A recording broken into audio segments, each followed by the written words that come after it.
सत्याचा आवाज, खोट्याला चोप देणार. आपण पाहत आहात जनशक्ती लाईव्ह न्यूज. निर्भीड बातम्या, निडर पत्रकारिता.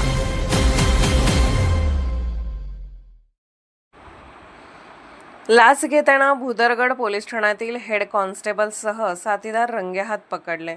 लाचलुचपत विभागाची कारवाई. भुदरगड पोलीस ठाण्यातील हेड कॉन्स्टेबल सुभाष चौगले यासह त्याचा साथीदार मुस्ताक शेखसह 50,000 रुपयांची लाच स्वीकारताना लाचलुचपत प्रतिबंधक विभागाने रंगेहात पकडल्याची खळबळजनक घटना समोर आली आहे. भुदरगड तालुक्यातील पाटगाव येथील मौनी सागर जलाशयात बुडालेली गाडी परत मिळवून देण्यासाठी police head constable Subhash Chougale यांनी संबंधित तक्रारदाराकडे 50,000 रुपयांची लाच मागितली होती. याबाबत तक्रारदाराने लाचलुचपत विभागाकडे तक्रार दाखल केली.